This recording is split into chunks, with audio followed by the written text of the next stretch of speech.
तो आप सभी से हाथ जोड़ के रिक्वेस्ट है कि ये कुंज गलियों के नाम पे, श्री कृष्ण के नाम पे, राधा के नाम पे, इन इन लोगों के नाम पे भाई लोगों को परेशान करना छोड़ दो। रिक्वेस्ट है आपसे, ये पाखंड ढोंग, ये पैसा लूटने का तरीका भाई आप लोगों का सही नहीं है। वीआईपी एंट्री भाई माफ करो। और हेलो फ्रेंड्स, कैसे हैं आप लोग? आई होप आप सारे अच्छे होंगे और आपका स्वागत है आपके अपने चैनल में।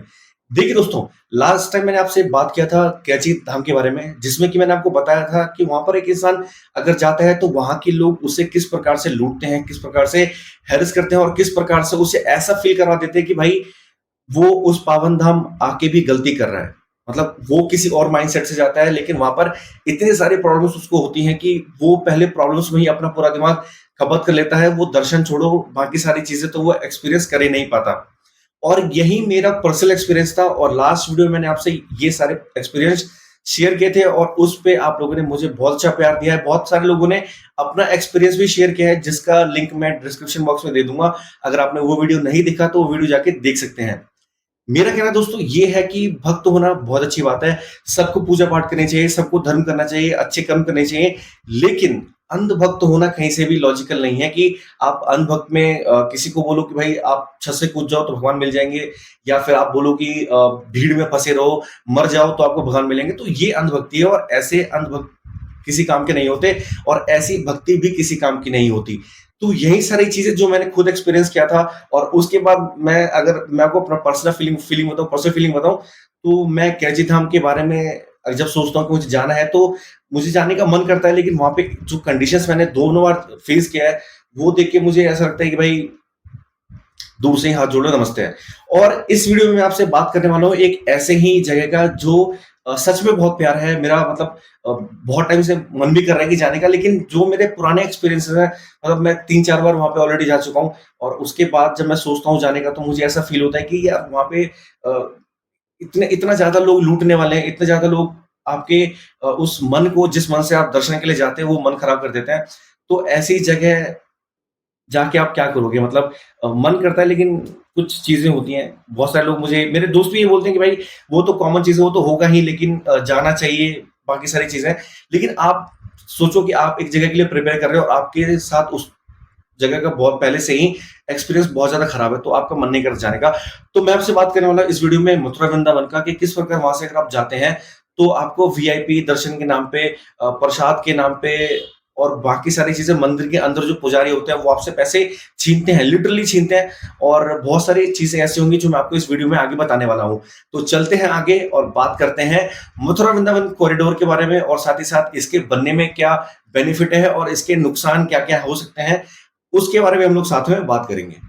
दोस्तों, वीडियो में आगे जाने से पहले आप लोगों से हाथ जोड़कर रिक्वेस्ट है कि अगर आप लोगों के साथ भी कुछ ऐसे एक्सपीरियंसेस हुए होंगे तो आप मुझे कमेंट बॉक्स में जाके जरूर बताएं, ताकि लोगों को पता चल सके कि जो लोग, जो इन्फ्लुएंसर्स बताते हैं कि भाई वहां पे सब कुछ सही चल रहा है, या फिर जो लोग अंधभक्त बता के मन के आपको बेवकूफ बनाते हैं कि नहीं कुछ नहीं है, सब अच्छा है, तो उन लोगों को पता चल सके कि यार क्या वहां पे सच में चल रहा है, वहां के शासन को पता चल सके।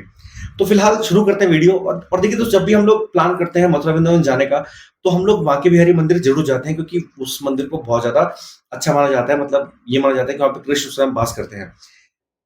लेकिन जब आप अपनी यात्रा शुरू करते हो तो शुरुआत हो जाती है चप्पल घर से।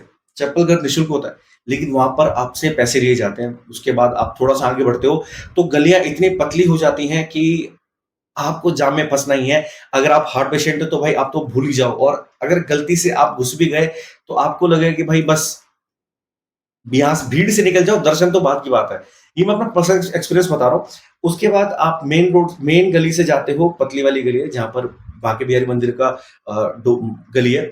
उसमें दोनों तरफ आपको दुकानें मिल जाती हैं और उससे पहले ही शुरू हो जाते हैं वो भेड़िए जो आपको 1100 रुपए में वीआईपी एंट्री, 2100 रुपए में वीआईपी एंट्री, 1500 रुपए में वीआईपी एंट्री करवाने का वादा करते हैं। और वो वादा भी सिर्फ इतना ही होता है कि वो आपको मंदिर के फ्रंट में ले आके छोड़ देते हैं। उसके बाद आपको भीड़ उतनी ही मिलती है, लेकिन उतनी से भीड़ की वजह से जो बाकी भक्त परेशान होते हैं उनको बहुत कम जगह मिलता है। और जो वीआईपी वाले में होते हैं उनको खड़ा करके दर्शन करवाया जाता है, माला दी जाती है, प्रसाद दिया जाता है। लेकिन जो आम जनता होती है, जो पीछे वाले गेट से आ रही है, मेन गेट से आ रही है, उनको धक्के मार के बाहर भगाया जाता है, लिटरली धक्के मार के बाहर भगाया जाता है।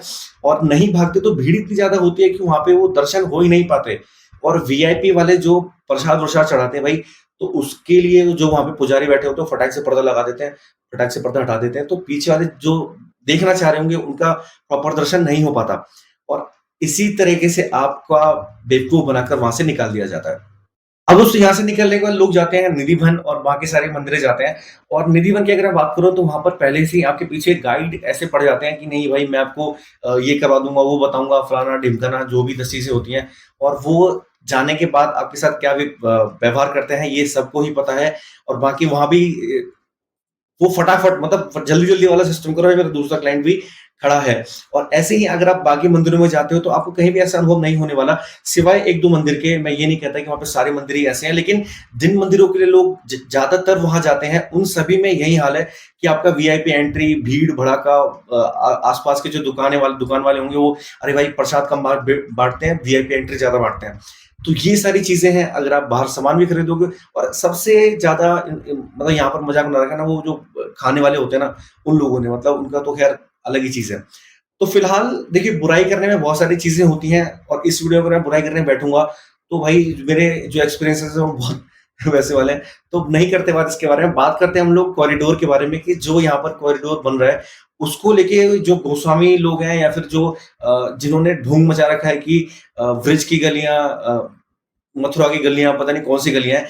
तो उन लोगों से मैं ये कहना चाहता हूँ कि भाई आपने उन गलियों का क्या सामान रखा है? मतलब आप धन के पीछे ऐसे भाग रहे हो, जो भक्त बाहर से आ रहे हैं उनको लूट रहे हो, तो उन उन गलियों का आप क्या मतलब क्या हिस्ट्री बता रहे हो आप? क्या कहानी बता रहे हो? अगर कहानी बताओगे तो पहले की अगर आप बात करोगे तो वहाँ पर ऐसा छल-कपट नहीं था, लेकिन अब हर कोई वहाँ पे लूटने के लिए बैठा है। तो आप ये रज, गलियाँ और ये बाकी सारी बेवकूफ़ी तो भाई आप बात करो मत, ठीक है?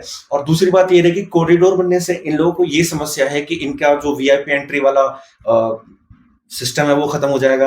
ये छोटी-छोटी चीज़ों पे जो पैसा छीनते हैं लोगों से वो खत्म हो जाएगा और कॉरिडोर बन जाएगा तो सरकार के पास भी ज़्यादा पावर आ जाएँगी, तो वो मंदिर में भी वीआईपी एंट्री और बाकी सारी चीज़ें अलाउ नहीं हो पाएगा, तो लोग आराम से दर्शन करेंगे और आराम से दर्शन करेंगे तो लोग पैसा ही क्यों देंगे? जब इस टाइम उन्होंने क्या ऐसा कंडीशन बना रखा है कि भीड़ बहुत ज़्यादा होती है, तो लोग परेशान हो गए, यार चलो ठीक है, पैसा देते हैं, यहाँ स्टे कर लेते हैं, पैसे देते हैं, यहाँ पार्किंग कर लेते हैं, पैसा दे देते हैं, दर्शन हो जाएँगे। ये सिर्फ़ और सिर्फ़ होती है उन छोटी गलियों की वजह से और भीड़ की वजह से। कॉरिडोर बन जाएगा तो इन लोगों की सारी इनकम खत्म हो जाएगी और फिर ये लोग सर्वाइव नहीं कर पाएँगे, क्योंकि मुझे नहीं लगता कि भाई वहाँ पे जो लोग आस-पास रहते होंगे, उनको लूटने के अलावा कोई और ऐसा काम आता होगा कि जिससे वो अपना जीवन यापन कर सके। तो इसलिए बहुत सारे फैमिली परेशान है, बहुत सारे लोग परेशान है वो स्पेशली जिनके यहाँ से कॉरिडोर का रास्ता जा रहा है। तो वो लोग बहुत ज़्यादा परेशान है क्योंकि वही प्रसाद के नाम पे या फिर दर भक्ति के नाम पे वीआईपी दर्शन करवाते थे और पैसा कमाते थे। चलिए दोस्तों, बात करते हैं कॉरिडोर के बारे में। तो 15 मई 2025 को सुप्रीम कोर्ट ने इस आदेश को पारित कर दिया था कि हाँ ठीक है, आप लोग वहाँ पे इस चीज़ों निर्माण का काम स्टार्ट करिए और उसके बाद वहाँ पर चीज़ें शुरू हो गई। अब बहुत सारे लोग परेशान ये हो गए कि यहाँ पे कॉरिडोर बन जाएगा तो भाई हमारे घर टूट जाएँगे या फिर हम लोग कहाँ रहेंगे? तो इसकी भी सरकार ने पहले से व्यवस्था कर रखी थी कि सबको 1 बीएचके, 2 बीएचके या फिर जिस तरीके से उनका ज़मीन था, उस तरीके से उन लोगों को वहाँ पर जगह मिलेगी। लेकिन सबसे ज़्यादा परेशान हुए हैं भाई वहाँ पे गोस्वामी परिवार, जो जिनका बताया जाता है कि वो मंदिर वाला सिस्टम है। तो उन्होंने बोला कि भाई पहले पूरा उन्होंने जो आस-पास के जितने भी लोग थे, सब ये कह रहे थे कि भाई कॉरिडोर नहीं बनना चाहिए, लेकिन जब उन्हें पता चला कि भाई बन के रहेगा, तो उन लोगों ने फिर ये डायलॉग पील दिया कि भाई हम इससे परेशान नहीं है कि यहाँ पे कॉरिडोर बनेगा, हम लोग परेशान हैं कि हम लोग रहेंगे कहाँ? सरकार उसकी व्यवस्था पहले से ही करके चल रही है। अब उन्होंने क्या बोला था इस कॉरिडोर के उससे पहले कि ये कुंज की गलियाँ हैं, यहाँ पर श्री कृष्ण राधे घूमा करते थे, खेला करते थे और बाकी सारी चीज़ें होती थी। लेकिन उन लोगों ने ये सोचा कि जिस कुंज गलियों के नाम पे या फिर जिस कृष्ण के नाम पे आप उस पावन रज को बदनाम कर रहे हो, वीआईपी एंट्री के नाम पे और पार्किंग और बाकी बहुत सारी छोटी-छोटी चीज़ें जो बहुत सारे लोगों ने फेस किया होगा। तो आपको सच में लगता है कि आप ये बोलने लायक हो? मतलब वहाँ पर जो मंदिर के अंदर का मैं अपना एक्सपीरियंस बताऊँ, भाई हर इंसान जो स्टाफ वाला है, हर इंसान ऐसे खड़ा होता है कि भाई कहाँ से कोई पैसा निकाले और वो फटाक से छीन के रख ले या फिर किस तरीके से चीज़ें चलती हैं, वो सबको ही पता है। और ये चीज़ विरोध करने के बाद भी मैंने एक वीडियो बनाया हुआ है, उसमें मैंने खुला उस बंदे का वीडियो बनाया है और वो कह रहा है कि हाँ भाई वीडियो बना लो, हमें कुछ फ़र्क नहीं पड़ता। नहीं पड़ता इन द सेंस ये है कि वहाँ के प्रशासन को भी पता है, वहाँ के मंदिर वाले लोगों को भी पता है कि वीआईपी एंट्री के नाम पे दूसरे लोगों को कैसे परेशान किया जाता है। तो 15 मई 2025 को भाई इस कॉरिडोर का पारित हो गया था कि बनाना है और उसके बाद इसमें बेनिफिट्स आपको पता होंगे क्या होने वाले हैं कि अ, जैसे आपने काशी विश्वनाथ कॉरिडोर देखा उसमें बहुत बड़ी-बड़ी गलियाँ हैं या फिर जगह हैं, जिसमें लोगों को आने-जाने में कोई प्रॉब्लम नहीं होती और जो अंदर का प्रांगण बनेगा उसमें 10,000 लोग जा सकते हैं मतलब रह सकते हैं, खड़े हो सकते हैं। तो इतने बड़े अगर स्पेस वहाँ पे बनेगा तो किसी को भी वीआईपी एंट्री की ज़रूरत पड़ेगी नहीं और हाँ, जो 1-2 पड़ेगी तो उसमें भी इतना ज़्यादा फ़र्क पड़ेगा नहीं क्योंकि भाई वो मंत्री-वंत्री होंगे तो उसमें कुछ चीज़ें होने वाली नहीं है। आपकी इमरजेंसीज़ नहीं होंगी, जैसे भीड़ में बहुत सारे लोग बेहोश हो जाते हैं, बहुत सारे बुजुर्ग बहुत देर से पानी के लिए तरस तरस रहे होते हैं, किसी को साँस नहीं आ रही होती, तो मेडिकल इमरजेंसीज़ भी जल्दी पहुँच सकती हैं या फिर आएँगे ही नहीं क्योंकि भाई भीड़ इतना ज़्यादा होगा नहीं, जगह ज़्यादा होगा तो। उसके बाद जो शॉप्स होंगी वो भी लिमिटेड जगहों पे होंगी कि आप यहीं से परचेज़ कर सकते हो, इसके आगे नहीं है। नहीं तो अभी आपने देखा होगा कि मंदिर के बाहर तक भी उन्होंने ज़बरदस्ती प्रसाद की दुकानें लगा रखी हैं और उसके साथ-साथ आपकी यातायात की समस्याएँ भी ठीक हो जाएँगी और जो भी सारी चीज़ होगी इतना बड़ा कॉरिडोर होगा, तो वहाँ पर पुलिस की व्यवस्था होगी ही, जिससे आप लोगों को बहुत सारा सुविधा मिलने वाला है। तो फिलहाल इस वीडियो में इतना ही और आपको लगता है कि मैंने कुछ चीज़ें सही बोली हैं या फिर अपना एक्सपीरियंस मैंने आपको बताया है और यही सारी चीज़ें आपने भी वहाँ पे फ़ील करी हैं, तो मुझे कमेंट बॉक्स में ज़रूर बताना और कॉरिडोर के बारे में आप लोग क्या सोचते हैं, इसके बारे में मुझे ज़रूर बताना और हाँ, उन लोगों से हाथ जोड़ के मैं माफ़ी माँगना चाहता हूँ, जो इन चीज़ों से आहत हुए हैं क्योंकि बहुत सारे लोग ज़्यादा भक्त होते हैं, तो उन्हें ये कटु सत्य बुरा लग जाता है, तो भाई उन लोगों से रिक्वेस्ट है, भाई बुरा मत मानें।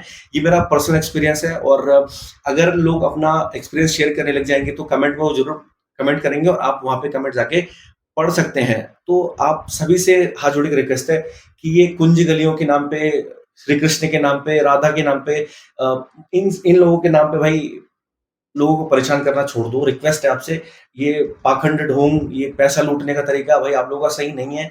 वीआईपी एंट्री भाई माफ़ करो और